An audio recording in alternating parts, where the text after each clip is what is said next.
Hi, this is Joe, KF7MIX, and this is a small video to introduce Message Authenticator version 0.8b. This is the third version publicly released, and there were some major changes between the first version and this one. This is why the old video was removed, and I'm replacing it with this one. This video will also be in two parts, just like the first one. Before I start, though, I do want to thank the working group that helped make this all possible. This had good visibility into a variety of emergency communications groups, and we're hoping that it will meet a lot of needs. That group included KN4AM, KD0QIN, KW3KW, and KJ7VPT, along with a couple anonymous experts that didn't want to be named. So appreciate all their help and input and feedback and collaboration on getting this going, especially on getting it updated from the original version to what we see here. So again, this video will be in two parts. The first part's going to be brief. It's going to show you the setup, explain the software, and run you real quickly through how it works. For those who just want to see what this is and get working, the first part will be for you. We'll try to do that in just a few minutes. Second part will explain the functioning of the application, the changes that were made, and the reasons why. We'll also include a few more examples, how to use the software, including with digital and voice, and cover a little bit more in depth. So we'll take our time on part two and not worry too much. All right, let's get started on part one. First of all, I'm in Linux, and I'm going to get the program running in Windows. You would just double click it. When it first starts, you're going to see this right here in a couple places. That just means that your configuration file isn't set up. So what you want to do right away is maybe generate some keys. You can also just make them up yourself. Each line in here is one key. These are 25 characters long. Keys can be, the official recommendation is numbers and letters. That's for your ease and for your sanity, but you can use any UTF-8 characters you like, and they can be of any length. They should be at least 25 characters long. All right, so you'd copy some keys and you'd open up your configuration file, and you'll see the first line should be either light or dark. That's the program theme. The next line is going to be your call sign, and then you're going to put in some keys. I've got some right there. Save your file and then just restart. So that is your message auth.c, your configuration file, CFG. So restart your program with your configuration file updated, and you'll see that some of the boxes are properly filled in now, like your keys and your call sign. All right, so that's the setup for the program. Very straightforward. So the different parts of the program are, you can either sign messages or validate messages. So the whole point of this software is to take a message that you want to send and sign it so that the receiver knows that it came from you and that the message arrived intact. Likewise, if you receive a message, you can validate it and understand those two things. With reasonable surety, you want to know that the message is the way they sent it and the person claiming to have sent it is not lying. Okay, so that's the goal. So the way it does that is these two tabs, sign and validate. You just punch in your information and you click sign. That's the core of it. But let's go through an example or two so you can see what that means. Let's go ahead and start by validating a message. We're going to assume I received this message right here from one of the collaborators, KW3KW, sending me a check-in with nothing to report and some other characters here, this is called a date code.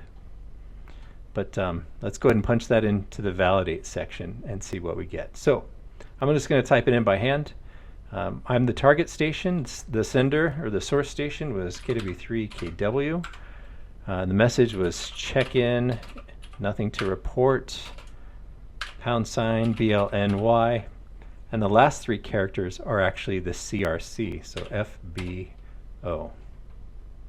I think that's an O. Yeah, it's an O. All right, so I'm going to hit validate. Okay, that passed validation, which means that everything is in order. You'll notice that these four characters with the # actually decode into a date code. So this not only tells me the message that was sent, but this tells me when the original message was created. So I can tell that this check-in was for this week, not some other week. It's not old, for example. That adds a little bit of security as well for if a station were to try to parrot your message exactly as it was with a valid CRC, but it wasn't actually from the right sender, even though they were claiming it. This gives you a way around that because you got a date built in there. Okay, so just so you see what that means, it means we've validated that message. If some part of that message was changed, let's say someone said, oh, I'm going to try sending this to my friend Bob. It's not a valid call sign, but it doesn't matter. It's going to fail the CRC. which the CRC is being generated by combining the key with the message and the target and source. So it's not just a standard CRC, it's a modified CRC. We're using the CRC because it's very fast to send over the air. Okay, so now let's see if something else was changed, any part of the message. Even if one letter missing, it's still not going to validate. Any change at all will break the message. Same thing if I change something in here, it's going to break the message. It's not going to validate. Okay. All right. So that's how you validate a message. Let's reset this and go on to signing a message. Let's say I wanted to send a message to a test group on JS8 call. Format for the call sign is like that, or the target is like that. And the message is status green. And let's say I'm not including a date code. You can or not, but I'm going to sign it without one. I'm going to hit sign. Okay, now you can see that the signature for that message is N9X. And this has been copied for me to my buffer, so I'll just go ahead and paste it here. Okay, that's what I should paste into JS8 call. And I can certainly add other things in there as long as my group understands how to take them out before they validate. So on the other side, my group, let's reset this and go to validate. My group knows that they just received a message aimed at the group from myself, and the message was status green. And they see that I appended this code, and then there you go, it validated. Now if you have extra spaces at the end, that causes problems. It has to be exact. Even a space will mess it up, although it will double check for spaces. If spaces at the beginning or end are a problem, it will still do a second pass to let you know that, hey, you got a space in there. It still validates without that. That's how that works. And of course, if you go back over here to sign, actually just a quick note, target and source, they'll flip-flop between sign and validate. That's just for people who are typing. And one other quick note is that you can switch to single line. It'll copy everything from up here down into this format. If you use single line, this is designed for copy paste from JS8 call, but you can just type in there as well.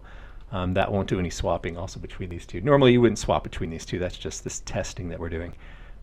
You would have one function you're working on. Reset button clears everything. I think all that's pretty straightforward. Those are all the elements of the interface. In part 2, we'll go into a little bit more detail about some of those.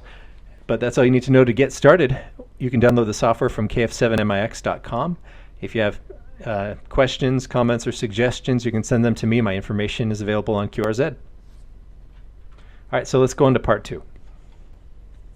Once again, in part 2, we're just going to talk about the functioning of the program on the back end, explain why we changed what we did from the initial release, which is 0.5. This software has only had 3 releases, 3 public releases, very, very few. And so we thought we got some really good feedback from people that knew what they were talking about and made some changes that are better to make up front on the back end. So these new ones will not work with the same setup as 0.5, but the new one is secure, and we don't anticipate any changes to that back end going forward. Basically going forward, the back end won't change, and everything, the signatures will work for versions 0.7 and onward. At least that's the plan for now. Okay, so let's look at this. What did change is version 0.5 used a code plug, which was a rotational cipher that modified the message before a hash and a CRC were applied. Really what it came down to is that was not necessary. It was not helpful or secure, and it was redundant because it was going through one hash function already. It was just not useful, and it was more complicated than it needed to be. So we decided to switch to keys. The keys can be collections of characters of any length. We started with 25 as a minimum recommended. We also recommended 0 characters A through Z, 0 through 9, in uppercase. Now these keys could actually, that's what the program will generate, but you can use any keys you want as long as it's UTF-8. Those of you who know what UTF-8 is, you'll realize that that's a much larger set of numbers that are possible in your key, which makes it harder to crack. So use UTF-8 if you want. If you don't know what that is, don't worry about it. This is also very secure. Just using these letter and number combinations, you can use upper and lower case. You can use special characters as well. But we'll get into that a little bit more. What's happening is your key is being combined with your message, target station, source, message, and date code optionally. All those are being combined, and then it's being run through a cryptographically secure hash, and then the results of that are being hashed one more time. So It's run through that hash twice. It's open source. Feel free to look, and you can see exactly what it's doing, but that's what it's doing instead of that rotational cipher. All right, so let's go on and show you a little bit more about how to use the program, just in case you're new and you are watching this for the first time. Again, the old video was removed. So a couple other things you might want to look at. Let's have a look here. First of all, I was showing some examples that you might use with JS8 call. I think it's pretty obvious that you can use copy paste things in here, and the format looks familiar to those who are familiar with JS8 call. But this program is not intended for use only with digital modes or with JS8 call or any other program. It can work with digital, voice, and SMS, and anything.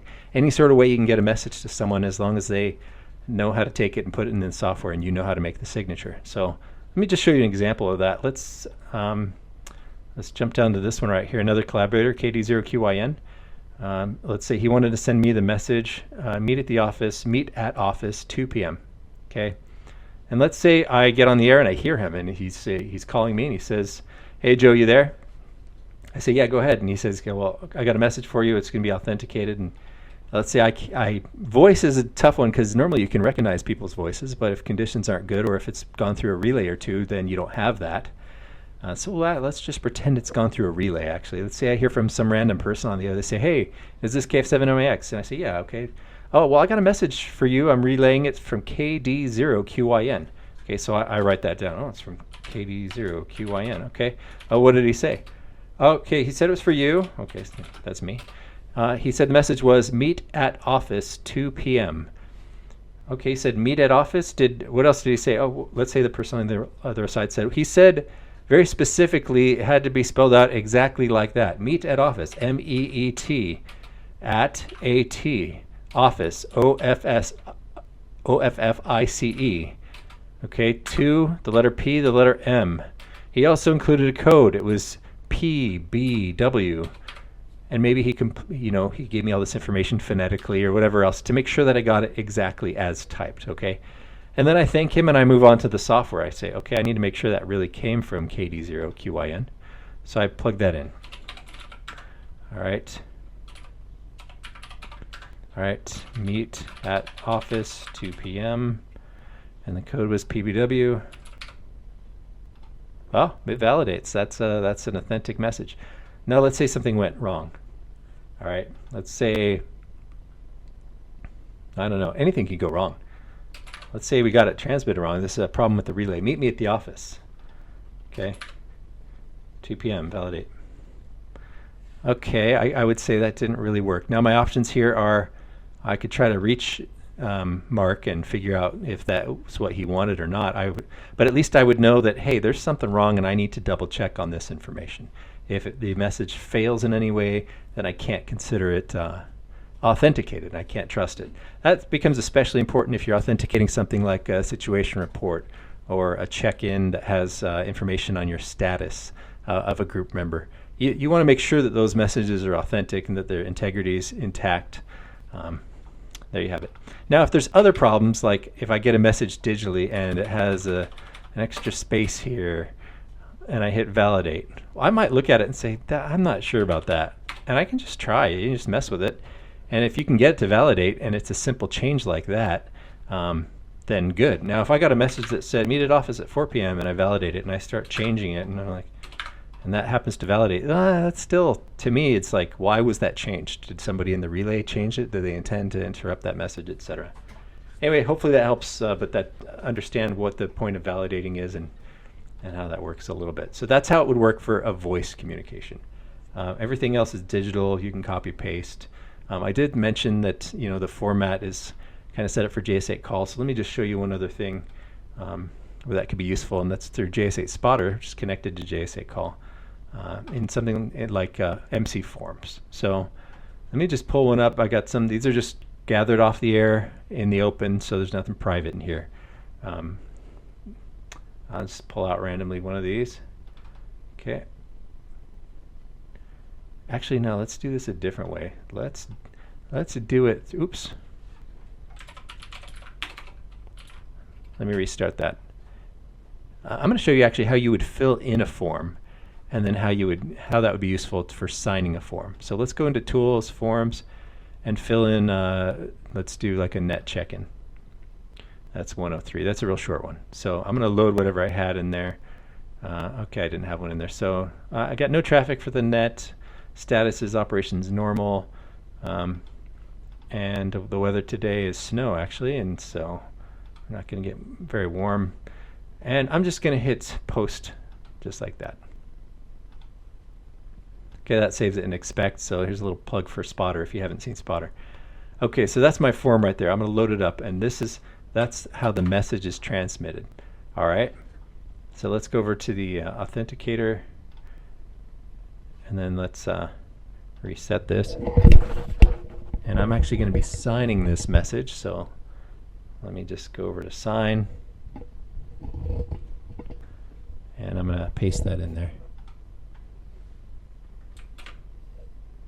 Okay, so that's what it looks like. You'll notice that I'm not going to hit add date code because there's already a date code from JS8 Spotter. That's where the date codes came from originally, and you don't need to double them up. It doesn't make it safer or better. Actually, it's already secure because it's got the date code built in. Okay, notice there's 2 spaces here. Okay, those are going to be preserved. That's not a problem. Again, as long as it's decoded the same way on the other side.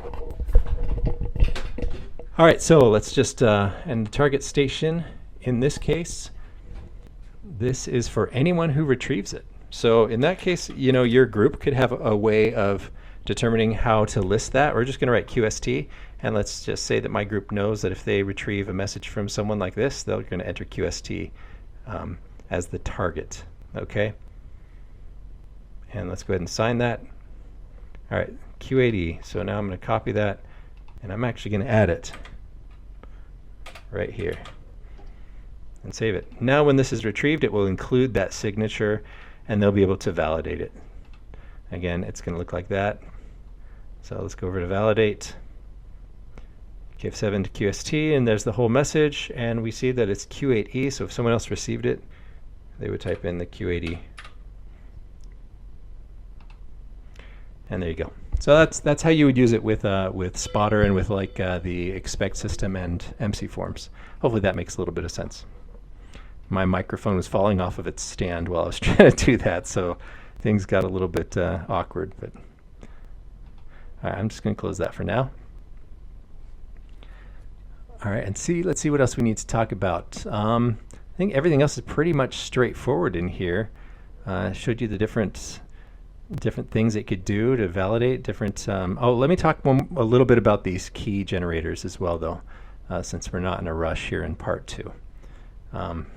And let me talk about this interface just a little bit more.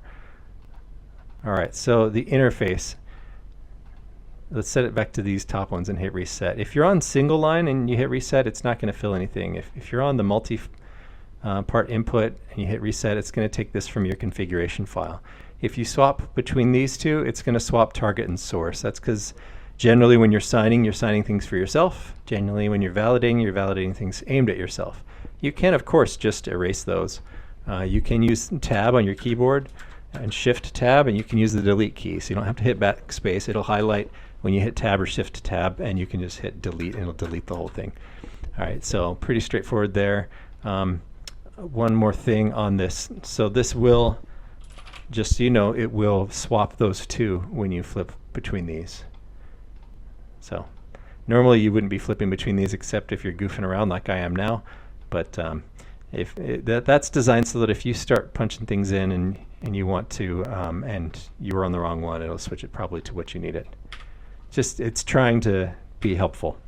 The single line input I find quite nice, but if you type it wrong, it's not going to work. So let me just show you what I mean. So let's say the target station is just test, and I'm just punching in whatever I want here. And again, you could do this if if you're on the air and you're just using names.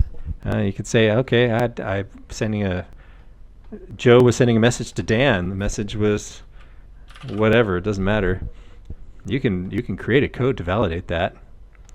Now Dan is sending to Joe because I just switched back. But yeah, you can validate that message, no problem. And on a QSO, if you just wanted to use first names or code names or whatever else, not breaking any rules, you're not sending anything special over the air, obscuring the meaning, but you don't have to sign it using your call signs. That's completely up to you, completely up to how you want to do things. A lot of these sorts of questions would be answered in groups, at least in their standard operating procedures, which is the correct place to make all your tough decisions like that anyway. So that explains the swapping of those lines. Oh yeah, I wanted to talk about the single line. See, it just builds it from those 3 lines. Now it has to be built exact. This format is exact. It's explained in the README. You need a space after the colon. You need a space between the name and the message. At least one space. If something's broken, it's not going to work. It's going to say you need to fill it out properly. So if you see a message that says to fill something out properly, just read the README. That'll tell you what you need to know. So also, if you swap when that's not filled in properly, it's not going to fill it in up here. It's not going to know what to do with your garbage in, garbage out. That's how it works. Okay, one last thing. Let's talk about these key generators real quick. So the first 2 are just kind of general keys. These are generate 24 keys that are 25 in length and 36 in length. Okay, there you go. They're just a bunch of random gibberish. Very useful for keys. Okay, if you want a longer key, you can certainly just combine these lines into a longer line. See, I just combined 4 lines into one, and there you have 100.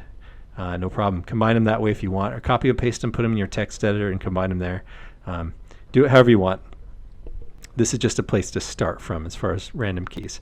These are listed as ordered keys, so you can generate 12 ordered keys of varying lengths and 31. So the concept here is that, let's say you want to label your keys and your group is going to use a different key every month. Well, you can generate 12 keys.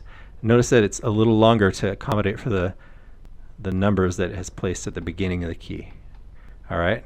Of course, these numbers are throwaway numbers in terms of security because they're known. You can guess them. So that's why these are longer than 25. So you have 1 through 12. Now your group can immediately say, oh, okay, we're going to use key number 3 because it's the 3rd month of the year. Likewise with the 31, this is, let's say you wanted a group that had 31 keys and every day they'd use a different key. They might only change these once a quarter, or they might change these once a year, whatever. It just depends on how many messages you're sending and how much you care about the security. But those are just some different options based on what I feel like I was hearing from some groups of how they wanted to do things, and that would hopefully make it a little easier. One other thing I want to show you about the keys is that, like I said, you can use any UTF characters in your key. So whatever you want to type, punch it in, no problem. But that also means that you can type in like a label. There was one operator who asked me about that, and I will go ahead and just type in, let's say you had a key for each person in your group. Space is a valid character in your key. So are all those other ones. Now, of course, these first characters here, those are guessable, right? You don't generally want to use things that people can guess or that could be dictionary words, etc. However, in my opinion, and I'm not a cryptographer, adding a few extra characters that are known to an already long key, it's not going to cause you any harm at all. So have at it. Add labels, tags at the beginning of your lines if you want. You can use colons, spaces, whatever, you name it. Just put it in there. It's not going to hurt you as long as you have a sufficiently long key of random characters after it, and as long as you are updating your key from time to time. And that's about it for the software. If you have questions, once again, you can contact me with my information on QRZ. And this software is available for free download on kf7mix.com. Thanks.